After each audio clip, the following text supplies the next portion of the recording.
الحمدللہ والصلاۃ والسلام علی رسول اللہ وبعد۔ رمضان کے روزوں کے لیے نیت کے حوالے سے کتاب و سنت میں جو ہدایات اور روشنی ہمیں ملتی ہے بالکل واضح ہے۔ رمضان کے روزے تمام مسلمان جانتے ہیں کہ یہ لازمی اور فرض ہیں، اور ان کے لیے نیت بہت ضروری ہے۔ ام سلمہ، عائشہ رضی اللہ تعالیٰ عنہ اور حفصہ رضی اللہ تعالیٰ عنہ سے احادیث، کتب احادیث میں صحیح سند کے ساتھ موجود ہیں کہ اللہ کے نبی صلی اللہ علیہ وسلم نے فرمایا، من لم یجمع الصیام من اللیل فلا صیام لہ، کہ جس آدمی نے رات کو یعنی سحری سے قبل رمضان کے روزہ رکھنے کا عزم نہیں کیا، پختہ ارادہ نہیں کیا، اس کا روزہ نہیں ہوگا۔ اور ایک دوسری روایت میں لم یبیت الصیام من اللیل فلا صیام لہ، جس آدمی نے رات کو رمضان کے روزے کی نیت نہیں کی اس کا روزہ نہیں ہوگا۔ تو ان جیسی مزید دیگر احادیث اللہ کے نبی صلی اللہ علیہ وسلم کی موجود ہیں، تاکید موجود ہے۔ تو اس سے ثابت ہوتا ہے کہ رمضان کے روزوں کے لیے یا فرض روزوں کے لیے نیت کرنا، اور خاص طور پر سحری سے پہلے نیت کرنا ضروری ہے۔ اس بارے میں چند چیزیں ہمارے ہاں معاشرے میں کچھ غلط فہمیاں پائی جاتی ہیں۔ سب سے پہلی بات تو یہ ہے کہ کیا نیت کے الفاظ احادیث سے ثابت ہیں؟ تو اس میں یہ حقیقت اپنی جگہ پر اٹل ہے کہ اللہ کے نبی صلی اللہ علیہ وسلم سے نیت کے الفاظ منقول نہیں، نہ ہی کسی صحابی سے یہ نیت کے الفاظ منقول ہیں۔ نیت کا تعلق دل سے ہوتا ہے، نیت دل کے ارادے کو اور عزم کو کہا جاتا ہے۔ جیسے قرآن مجید میں اللہ فرماتے ہیں لن ینال اللہ لحومھا ولا دماؤھا ولکن ینالہ التقوی منکم، کہ قربانی انسان کرتا ہے، گوشت تم کھا جاتے ہو، کھالے تم صدقہ کر دیتے ہو، یہ اللہ کو نہیں پہنچتی۔ ولکن ینالہ التقوی منکم، اللہ کو جو چیز پہنچتی ہے، جو اللہ کے پاس جاتی ہے، جو اللہ کو مقصود ہے، وہ انسان کا تقوی ہے۔ اور صحیح بخاری مسلم کی حدیث ہے، اللہ کے نبی صلی اللہ علیہ وسلم نے فرمایا 3 بار اپنے سینہ مبارک کی طرف اشارہ کر کے، الا ان التقوی ہا ہنا، الا ان التقوی ہا ہنا، الا ان التقوی ہا ہنا، لوگوں تقوی یہاں ہے، تقوی یہاں ہے، تقوی یہاں ہے۔ اور تقوی کا معنی ہے یہاں یعنی سینے میں دل ہے،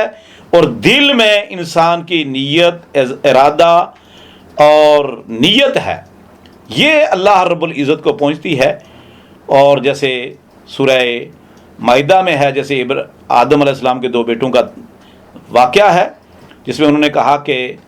انما یتقبل اللہ من المتقین، کہ اللہ تعالیٰ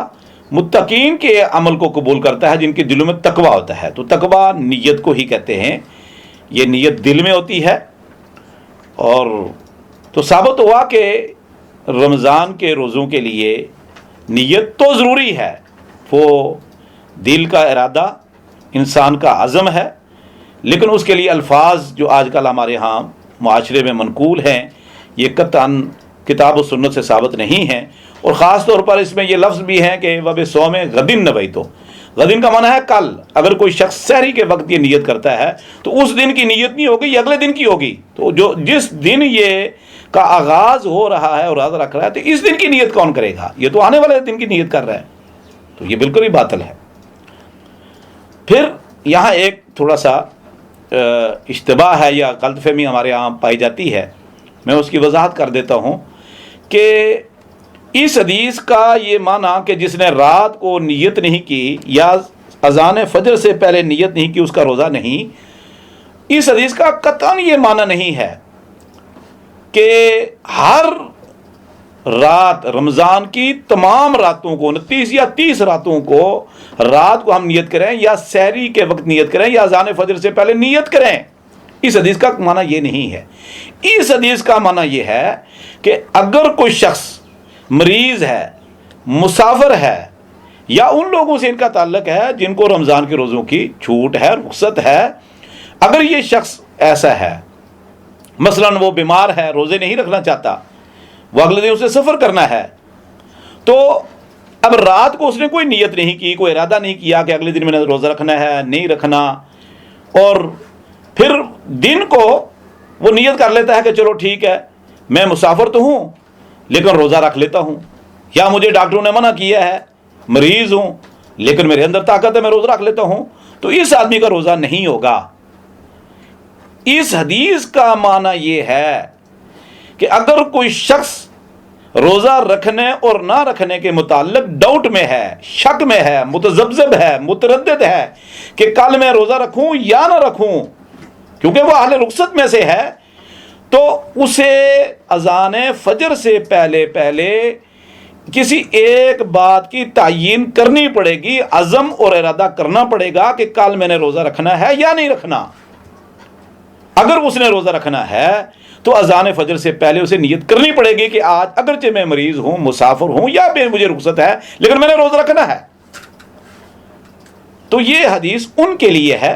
باقی اس حدیث کا قطعاً یہ معنی نہیں کہ ہر رات کو یا اذان فجر کے وقت وہ تجدید نیت کرے، بلکہ اگر کسی شخص نے رمضان کے شروع ہونے سے پہلے ہی یا پہلے روزے کو نیت کر لی، جیسے تمام مسلمان نیت کر لیتے ہیں، مرد و خواتین جنہوں نے روزے رکھنے ہیں کہ انشاءاللہ یہ رمضان آ رہا ہے اور رمضان میں ہم نے روزے رکھنے ہیں، تو یہ اس کی نیت پورے رمضان کے لیے کفایت کر جائے گی، پورے رمضان کے لیے، کیونکہ اس کا عزم ہے کہ انشاءاللہ اس رمضان میں نے روزے رکھنے ہیں۔ البتہ اگر وہ کسی دن مرض یا سفر کی وجہ سے روزہ نہیں رکھتا تو اسے اذان فجر سے پہلے تعیین کرنی ہے، کسی ایک بات کا عزم کرنا ہے کہ کل میں نے روزہ رکھنا ہے یا نہیں۔ یہ بات میں نے اس لیے کہی کہ بعض لوگ رات کو سوئے رہتے ہیں، دیر سے سوتے ہیں، یا کسی وجہ سے وہ سحری کے وقت اٹھ نہیں پاتے، آنکھ نہیں کھل سکتی، تو اذان فجر کے وقت وہ بیدار ہوتے ہیں۔ تو کئی ہمارے لا علم لوگ مرد و خواتین سحری نہیں کھا سکتے، اذان فجر کے بعد بیدار ہوتے ہیں تو وہ روزہ چھوڑ دیتے ہیں۔ کیوں جی؟ اس لیے کہ جی میں نے رات کو نیت نہیں کی۔ تو یہ ایک جرم پر جرم ہے اور لا علمی ہے، نادانی میں ایک مزید گناہ اس نے کر ڈالا۔ تو اس حدیث کا معنی یہ ہے کہ اگر کوئی شخص ڈاؤٹ میں ہے، شک میں ہے کہ رمضان کے فلاں دن کا میں نے سفر کرنا ہے یا میں مریض ہوں تو روزہ رکھنا ہے یا نہیں، تو اذان فجر سے پہلے اس نے ایک عزم کرنا ہے، ارادہ کرنا ہے کہ میں نے روزہ رکھنا ہے یا نہیں۔ باقی صحت مند انسان، مرد اور عورت جنہوں نے رمضان کے روزے رکھنے کی نیت کر لی ہے، عزم کر لیا ہے، تو وہ پورے مہینے کے لیے ان کا ارادہ اور ان کی نیت کفایت کر جائے گی۔ جزاکم اللہ خیر، حسن جزا، بارک اللہ۔